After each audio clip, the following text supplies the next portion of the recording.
Hello everybody, welcome back to another video. Today I wanted to do something kind of related to all of this off-season stuff that we're seeing right now, but not directly connected, not going to talk necessarily about any of the moves or anything just yet. I tend to kind of wait until we have a lot more context for moves. I don't really like reporting on every individual move as they happen. To me, it's just going to be the same conversation every single time. Feels kind of like a waste of time in a lot of ways.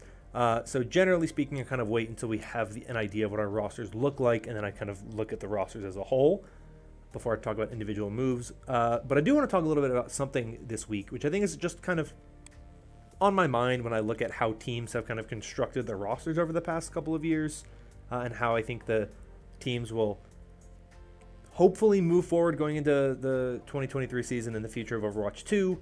And how I think roster construction kind of changes over time, because I think the way that rosters are constructed now are obviously very, very different from the way they were constructed back in 2021, 2020. Not even just because of the move to 5v5, but also just the way the game has evolved and whatnot. So I kind of wanted to talk a bit about roster construction and how I think that teams realistically should be building a roster in the kind of ideal world. Obviously, some teams have higher budgets and some teams want to have more pieces, whatever. But there's a lot that goes into it, and so I kind of want to just talk about my own personal kind of philosophy on how I think teams should focus in building their rosters, and the things that I think a lot of teams get wrong when they build their rosters, as we kind of go on. And it's going to be kind of just a rambly type of video, just going to kind of give you some of my thoughts on roster building in the Overwatch League. So if you enjoy this video, you have thoughts of your own, leave them in the comments down below, but I figure let's just kind of talk about it. Because if you look at a lot of the rosters in the Overwatch League this past season, a lot of the problem rosters had kind of problems in very similar areas. One of them was in the DPS line, and a lot of them were in the support line. In terms of DPS line, a lot of teams only ran 2 DPS players, which I think is rule number 1 of Overwatch League roster construction, is you need 3 DPS players. I don't understand why teams think that having just 2 DPS players is going to be good. There are 17 damage heroes. That means you're expecting every player to be pretty consistent on 8 of them, essentially. That's a lot. And I think that a lot of teams have, in my opinion, done a poor job at doing DPS. I mean, I look at last year with New York. When they announced that all they had was Yaki and Flora, I knew that roster was going to fail. The Gladiators down the stretch, once they had just Kevster and Happy, the roster didn't look nearly as good, and I think some of that came to in the playoffs flexibility. They didn't feel as comfortable with what they had. They didn't have the ability to kind of play everything they needed to. Chengdu, one of their biggest problems was the fact that they only had 2 DPS players. It's a very common problem that a lot of rosters that have talent that struggle don't have the flexibility they need to make that talent work. And so in the right metas, they can look really, really good, but oftentimes they don't look nearly as good as you would kind of hope they would. So that's one of my big rules. Another thing is I think a lot of teams failed on the support line because a lot of teams thought double flex support was going to be basically the entire season's meta. And then the very beginning of the season, we had a Lucio meta, and a lot of teams quickly learned that they needed to have someone to play Lucio. Now you have a team like the San Francisco Shock, where Violet was actually a very successful Lucio. Even with the Houston Outlaws, last year was a relatively successful Lucio. Then you have a team like New York, where I thought Gangnam Jin's Lucio was terrible. I actually think New York had the worst support line last year. It just never looked good.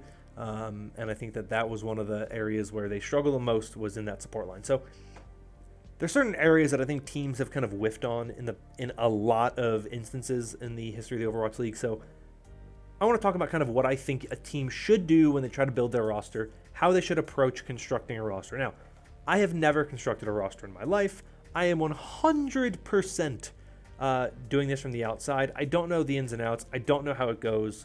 Obviously, there's other things in this situation when it comes to money, when it comes to visas, all that type of stuff. But in my opinion, there's a really big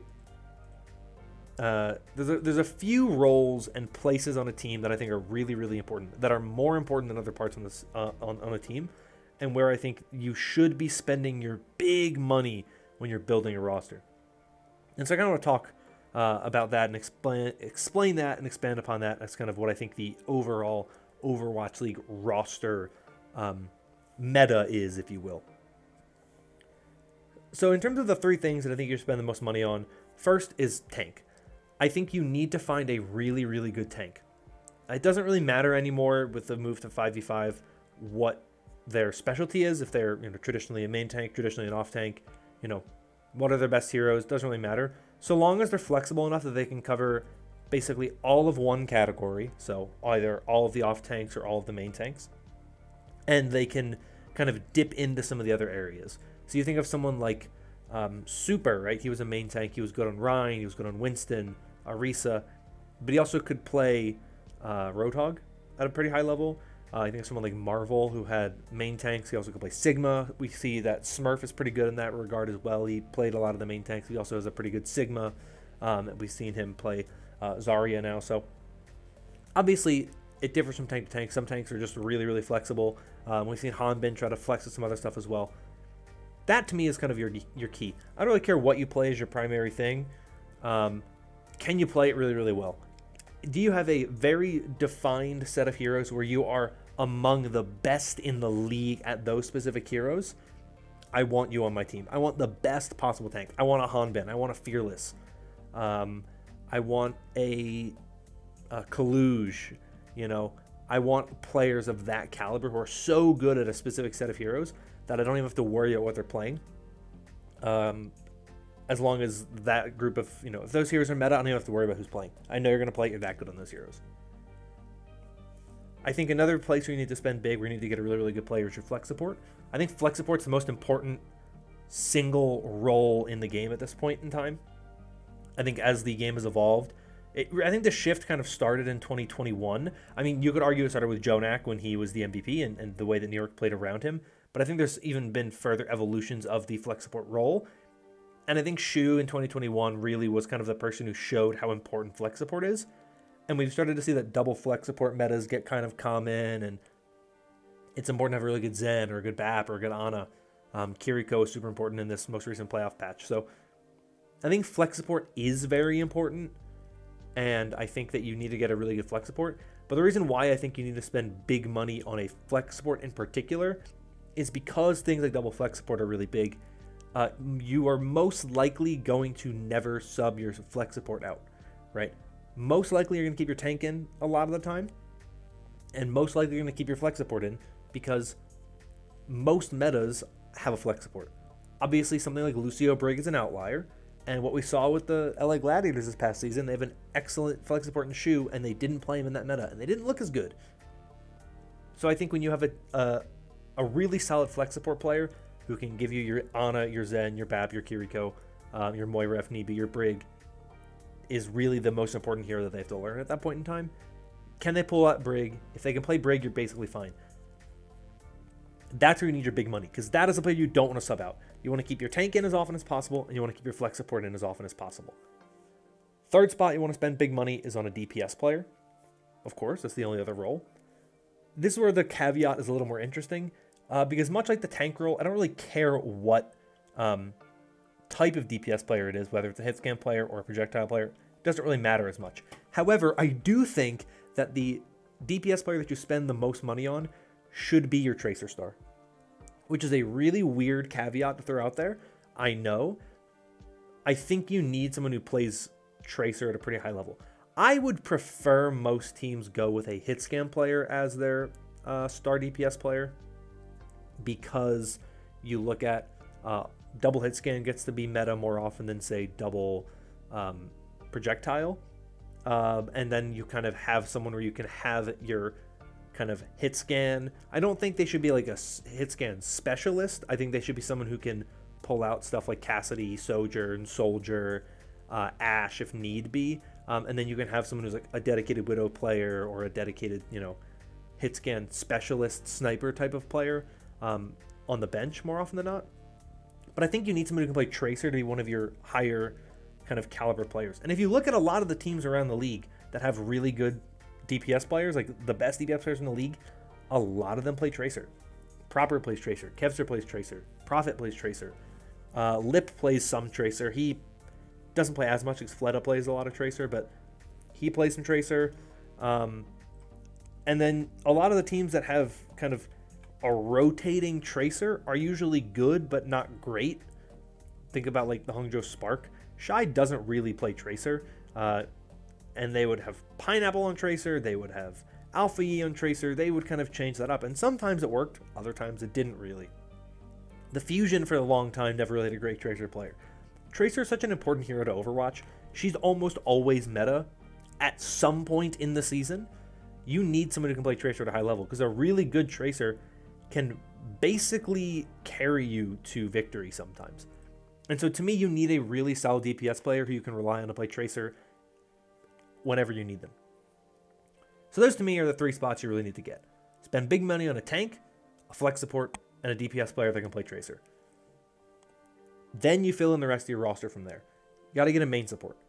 Another player who probably will play a lot, but could be subbed out when you need them to. So you want to find a talented player from contenders or someone who's kind of underrated who maybe isn't going to be the biggest cap hit for your team as your main support. And then you got to find a DPS player to complement your star DPS player.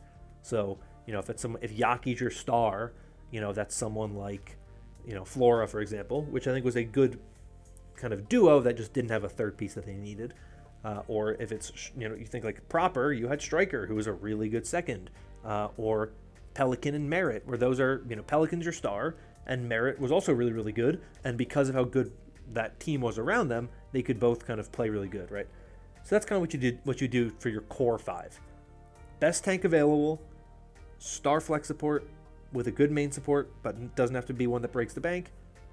Best DPS you can find that can play Tracer, and then someone to complement that. You start with those 5. The rules, obviously, with the Overwatch League roster construction is you need those 5 first, or you need 5 players first. So you get those 5 down, you scrim a bit, figure out what your team's strengths are, figure out what your team's weaknesses are, and then from there you look to expand the roster. If you're only going to run 6 players on your roster, which some teams will be doing, and you don't have 3 DPS players, you are going to lose. Chengdu did it this year, they lost. New York kind of did it, and they lost.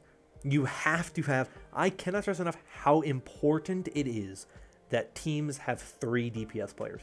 Because almost always you get metas where having a third DPS player is really, really important. Where you get to a meta where you're like, oh, we don't have someone who can play like really solid hit scan. If they have to ride the bench all year, that's fine. Or the majority of the year, that's fine. You don't want to have a situation where you don't have someone who can reliably pull out Widow or reliably pull out Genji, and you are struggling because that one hero who you assumed would never be meta again was meta, and neither of your players can play it. Or you have a situation like what Florida had for years, where Yaki was their best Tracer and their best Genji in a Genji Tracer meta, and so they were always just kind of in a terrible position. So I need 3 DPS players. You need to know what your best player's strengths and weaknesses are, and to make sure that your best Tracer isn't also your best Genji with no one who can play either of the other 2 heroes, right? You need to have some overlap with your DPS. That's why you need 3 DPS. Super, super important. So that is kind of my rule there if you're going to have 6 players on your roster. But I think that the ideal roster is it has 8 players. I think you have to have subs in every role. I think that's a really important thing. I think with a tank, you get the best tank available, you figure out what their strengths and weaknesses are, and then you find a player to kind of fill in those holes. So if you have someone who's a really good Zarya, Diva, Sigma, let's say Winston, Wrecking Ball, right? They cover those 5 really well. They're not very good at Orisa, they're not very good at Reinhardt.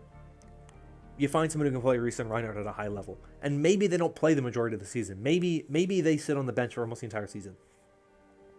But if Reinhardt becomes meta, you want to make sure you have someone in the wings who is going to be an incredible Reinhardt you can just plug in and you don't have to really worry about them. Think of a team like the London Spitfire this past year. Poco pretty much only played Sigma. That was basically all he ever played. And that was a pretty good gig for him because he was able to play it when he needed to on a map like Circuit Royale where you had to play Sigma basically every single time. And you saw that with other teams as well, where they would have one tank who played the majority of the time, and then in certain metas they would switch.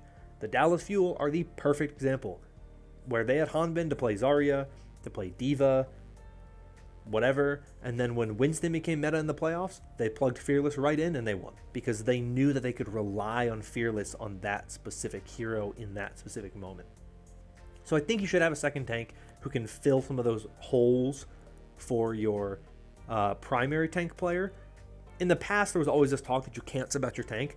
I think that is going away because now that there's one tank, you're expecting them to be able to be really good at all 10 tank heroes, soon to be 11. That's a lot. That's a lot to ask of one player. So I think it's best to have a second tank player who can help you fill out some of those areas where they might not be as strong, and you can kind of have someone who just plays those. They're a specialist, but in the tank role right now, I think that is a really good thing for the future if you want to be able to have a team that is as flexible as possible. Finally, with the support line, I think a second flex support is always an option. Sometimes you see main supports who have very solid flex support play, like Vindime this past year with a really, really good Zenyatta.